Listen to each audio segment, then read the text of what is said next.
بسم اللہ الرحمن الرحیم۔ عزیز طلباء، السلام علیکم ورحمۃ اللہ وبرکاتہ۔ عزیز طلباء، امید ہے کہ مزاج آپ کے بخیر ہوں گے، اللہ سب کو خیریت سے رکھے۔ آج ہمارا سبق نمبر 50 ہے، جماعت دہم، مضمون اردو، قواعد و انشاء میں سے ہم مضامین نویسی کر رہے ہیں اور 7 تک مضمون ہم نے پڑھ لیا۔ آج مضمون نمبر 8 اور 9 انشاءاللہ ہم پڑھیں گے، اور یہ میں آپ کو ساتھ ساتھ یہ بات بتا رہا ہوں بھائی بچوں، تقریباً ہر مضمون کے ساتھ کہ جو ہماری کتاب میں مضامین لکھے ہیں یہ کوانٹٹی کے اعتبار سے کم ہیں، اور ان کی کوانٹٹی آپ نے خود پوری کرنی ہے، اور میں ہر مضمون کے ساتھ آپ کو بتا رہا ہوں کہ آپ نے کیسے کیسے کرنی ہے۔ تو مضمون نمبر 8 ہے تعلیم نسواں، عورتوں کی تعلیم۔ عورتوں کی تعلیم، عورت اور مرد انسانی گاڑی کے 2 پہیے ہیں، دونوں میں یکسانیت اور برابری ہونا لازم ہے۔ اگر علم مرد کی عقل کو روشن کرتا ہے تو عورت کی عقل کو بھی علم سے جلا ملتی ہے، سیرابی ملتی ہے۔ اس لحاظ سے عورتوں کی تعلیم بھی لازمی ہے۔ اسلام نے فیصلہ کر دیا ہے کہ علم حاصل کرو، خواہ تمہیں چین جانا پڑے۔ آج ہوائی جہاز نے چین کو قریب کر دیا۔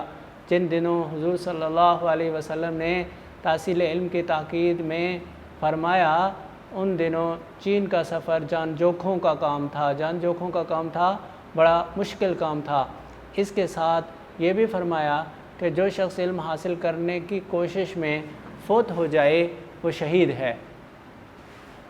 جنگ بدر کے وہ قیدی جو فدیہ کی استطاعت نہ رکھتے تھے، یعنی فدیہ دینے کی طاقت نہ رکھتے تھے، ان کے پاس اتنا مال نہیں تھا کہ فدیہ دیتے، ان کے لیے 10 بچوں کو پڑھنا لکھنا سکھانا ہی فدیہ ٹھہرایا گیا۔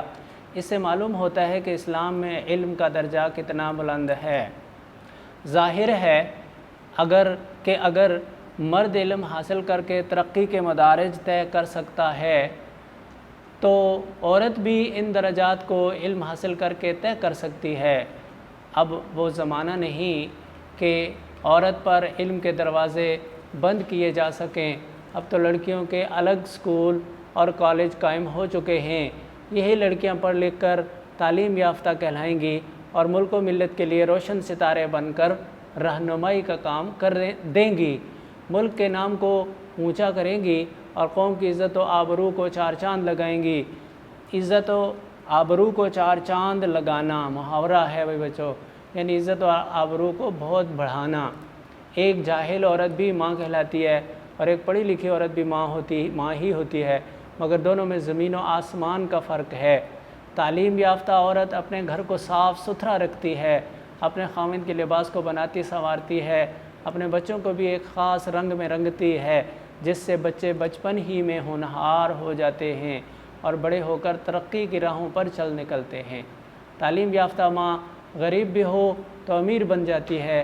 وہ فضول خرچیوں سے گھر کو اجاڑنے کی بجائے کفایت شعاری کو اپناتی ہے، اور اس طرح آہستہ آہستہ امارت سے قریب تر ہو جاتی ہے۔ بچوں کو خود پڑھاتی ہے، وہ پڑھائی کے طریقے جانتی ہے، وہ محلے کے بچے بھی اس سے پڑھنے کے لیے آ جاتے ہیں، اور اس طرح وہ محلے میں عزت بھی پاتی ہے اور امیر بھی ہو جاتی ہے۔ اب تو عورتیں اعلیٰ تعلیم حاصل کر کے اعلیٰ مراتب پر فائز ہونے لگی ہیں۔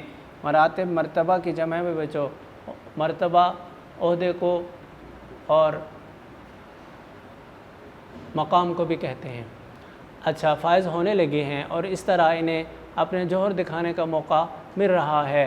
ان میں خودداری پیدا ہو رہی ہے، اپنے اوپر اعتماد پیدا ہو رہا ہے۔ خودداری اپنے اوپر اعتماد ہی کو کہتے ہیں۔ بعض لوگ جن کے پاس روپیہ تو ہے مگر علم نہیں، وہ خود جاہل ہونے کی وجہ سے بچیوں کو علم کے زیور سے آراستہ کرنے کے بجائے قیمتی لباس اور زیور سے پیراستہ کرتے ہیں، جس سے بچیوں میں براہ روی اور لالچ جیسی بیماریاں پیدا ہو جاتی ہیں، جس سے وہ صبا کی پری تو بن جاتی ہیں مگر چراغ خانہ نہیں رہ سکتی، اور اس طرح ملک و ملت کی رسوائی کا باعث بنتی ہیں۔ اس کے برعکس تعلیم یافتہ عورتیں اپنے وقار کے ساتھ ملک و ملت کی شان بھی بڑھاتی ہیں، اپنی اولاد کو ملک و ملت کی خدمت کے لائق بناتی ہیں، انہیں برائی اور بھلائی میں تمیز کرنا سکھاتی ہیں، اور اپنے فرائض دینی اور دنیاوی بڑے اچھے طریقے سے ادا کرتی ہیں۔ تو بھائی بچوں، یہ ہے ایک پہلو تعلیم کا ایک پہلو دوسرا بھی ہے جس کی طرف انہوں نے اشارہ کیا کہ وہ صبا کی پری تو بن جاتی ہیں مگر چراغ خانہ نہیں بنتی، صبا کی پری تو ہو لیکن چراغ خانہ نہ ہو۔ یہ جو دوسرا پہلو ہے اس کو عیاں کرنے کے لیے آپ کو آپ کی درسی جو کتب ہیں ان میں بہت مواد شاید 8ویں کی کتاب میں یا 8ویں کی کتاب میں شاید یہ مضمون ہے ایک، جہاں یہ شعر بھی ہے کہ وہ صبا کی پری تو ہو، وہ چراغ خانہ تو ہو لیکن صبا کی پری نہ ہو، اس کو لے کر آپ نے آگے بڑھنا ہے اور مثبت انداز میں، اور پھر اس کی کوانٹٹی بھی پوری ہوگی اور یہ مضمون مکمل بھی ہو جائے گا۔ اس کے بعد مضمون نمبر 9 ہے ایک دلچسپ سفر۔ بچے اس مضمون کو پڑھنے سے پہلے ایک بات سن لو کہ اس مضمون میں بھی ایک کہانی بیان ہوئی ہے اپنے سفر کی۔ ایک بندہ اپنی کہانی بیان کر رہا ہے کہ وہ سفر کرتا ہوا کہیں جا رہا تھا اور اس کو راستے میں ٹرین میں بیٹھے ہوئے ایک بندہ ملا اور اس نے اپنی کہانی سنائی اور یوں ہوا اور یوں ہوا۔ اور آپ جانتے ہیں کہ مضمون اور کہانی میں فرق ہوتا ہے، مضمون اور طرح کا اور کہانی اور طرح کی ہوتی ہے۔ اسی کہانی کو مضمون بنایا، کس طرح بنایا، اس ڈھنگ کو آپ نے اس مضمون سے سیکھنا ہے۔ دیکھیں انہوں نے صرف یہ نہیں کہا کہ ایک دفعہ کا ذکر ہے کہ میں ٹرین میں سفر کر رہا تھا اور پھر مجھے ان آدمی ملا اور اس سے یہ بات ہو گئی، ایسا نہیں کیا، بلکہ پہلے اس نے پوری تمہید کے طور پر اور پس منظر کے طور پر بات کی کہ مجھے اسلام آباد جانا تھا، گھر سے چلا، اسٹیشن پر پہنچا، ٹکٹ خریدا اور گاڑی کے انتظار میں پلیٹ فارم پر ٹہلنے لگا۔ اب یہ باتیں اس کا کہانی سے تعلق نہیں ہے، لیکن یہ مضمون بنانے کے لیے اس نے ایسا کیا۔ ٹہلتا جاتا تھا اور سوچتا جاتا تھا کہ جس کام کے لیے جا رہا ہوں اسے کس طرح نپٹانا ہے اور ریل کے آنے پر کیا کرنا ہے۔ میری طرح اور مسافر بھی خرامہ پلیٹ فارم کے طول و عرض ناپ رہے تھے، خرامہ آہستہ آہستہ چلتے ہوئے، ٹہلتے ہوئے، اور پلیٹ فارم کا طول و عرض ناپ رہے تھے، کبھی طول کی یعنی اس کی لمبائی میں چلتے تھے، کبھی اس کی چوڑائی میں چلتے تھے۔ جوں گاڑی کے آنے کا وقت ہو رہا تھا پلیٹ فارم پر ہجوم بڑھ رہا تھا، رش بڑھ رہا تھا۔ اس میں عورتیں بھی تھیں اور مرد بھی، بچے بھی تھے اور بوڑھے بھی۔ معلوم ہوتا تھا کہ پلیٹ فارم جاگ اٹھا ہے۔ گاڑی آئی، مسافر اترے بھی اور چڑھے بھی۔ میں ایک تیسرے درجے کے ڈبے میں سوار ہو گیا۔ گاڑی چل دی، مسافر آہستہ آہستہ ایک دوسرے سے شناساں ہونے لگے، ایک دوسرے کا تعارف کرنے لگے، بے تکلفی سی پیدا ہونے لگی۔ راستے کی طوالت نے کئی طرح کی گفتگو پیدا کی۔ آخر ایک بوڑھا بولا، یہ میری آپ بیتی ہے، سنیے۔ یہاں سے بھائی بچوں کہانی شروع ہو رہی ہے۔ اس سے پہلے کی ساری باتیں اسے مضمون بنانے کے لیے کی گئیں۔ میرا گھر اسٹیشن اور شہر سے بہت دور ایک گاؤں میں ہے۔ بچپن ہی میں ماں باپ مر گئے، تھوڑی سی زمین تھی، اس کی کاشت کے بدلے ایک کسان نے میری کفالت کا ذمہ لے لیا۔ وقت گزرتا گیا، میں کھیلتا کودتا جوانی کے شیش محل میں داخل ہو گیا، جوان ہو گیا۔ ایک ہمسائے کی لڑکی جوان اور نیک تھی، اس سے شادی ہو گئی۔ میں نے ایک نوکر رکھ لیا، اس میں حقہ پینے کے سوا کوئی اور بری عادت نہ تھی۔ گیہوں پک گئے، چاول کی فصل پک گئی، تیار ہو گئی۔ ہم دونوں نے کاٹے، کھلیان میں ڈھیر لگایا۔ کھلیان اس جگہ کو کہتے ہیں جہاں جمع کی جاتی ہے فصل۔ میری بیوی شام کا وقت روٹی لائی اور ہم دونوں کھا کر وہیں سو رہے۔ ایک روز ایسا اتفاق ہوا کہ شام سے ذرا پہلے میرا ایک رشتہ دار آن پہنچا اور مجھے اپنے ساتھ دور اپنے گاؤں میں لے چلا۔ میں نے نوکر سے کہا بیوی کھانا لائے گی تو اسے نہ بتانا اور کھانا رکھ لینا۔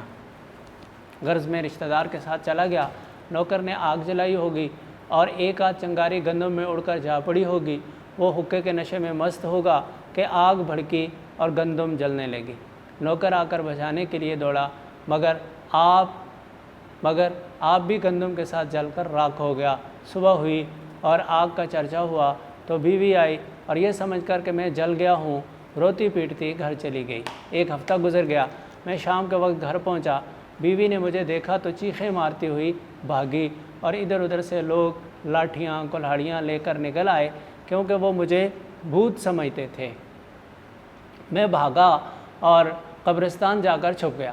اتفاق سے ایک جنازہ آیا جب لوگوں نے مجھے دیکھا تو جنازہ چھوڑ کر بھاگ گئے، کھجوریں وغیرہ جو ساتھ لائے تھے وہیں رہ گئیں۔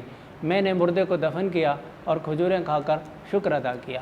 2 دن کے بعد پھر بھوک نے تنگ کیا تو قبرستان سے نکلا اور خربوزوں کے ایک کھیت میں گھس کر خربوزے کھانے لگا۔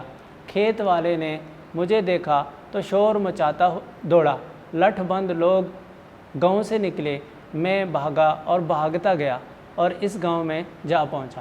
وہاں رشتہ داروں کو ساری واردات سنائی، سارا واقعہ سنایا، انہیں ساتھ لیا اور اپنے گاؤں آیا۔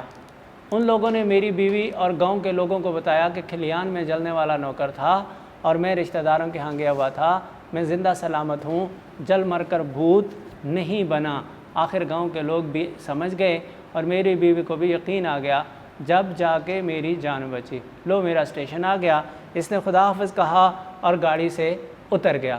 اب بھائی بچوں، اس میں آپ اپنے سفر، کسی بھی سفر کے حوالے سے بات کر سکتے ہیں، اس میں جو اہم باتیں پیش آئی ہوں وہ آپ ذکر کر سکتے ہیں۔ اس کو اس انداز میں آپ کریں گے کہ یہ تو تھا ایک سفر کا واقعہ، اور اس کے بعد آپ کہیں کہ کسی اور سفر پہ فلاں پہ میں جا رہا تھا اور وہاں مجھے یہ واقعات پیش آئے، اس طرح سے میں نے سفر کیا، پہنچا، واپس آنے تک آپ وہ باتیں لکھ کے اس کو مزید بڑھا سکتے ہیں۔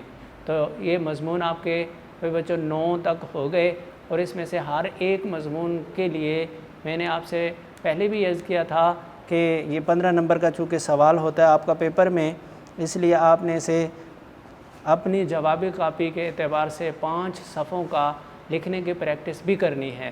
جب آپ پہلی دفعہ لکھیں گے تو نہیں لکھ سکیں گے، 1 دفعہ 2 دفعہ 4 دفعہ، کوئی بچہ 6-8 دفعہ لکھے گا، کوئی 8-10 دفعہ کسی کو لکھنی پڑے گی، لیکن جب تک آپ 5 پیج آپ آدھے گھنٹے میں لکھ نہ لو، اس وقت تک اس کی پریکٹس جاری رکھنی ہے۔ اس سے آپ کو 2 فائدے ہوں گے، ایک تو یہ مضمون کا مواد آپ کے ذہن میں آئے گا، دوسرا آپ جب پیپر دینے لگو گے تو اس وقت آپ کو ٹائم مینجمنٹ کا مسئلہ پیش نہیں آئے گا۔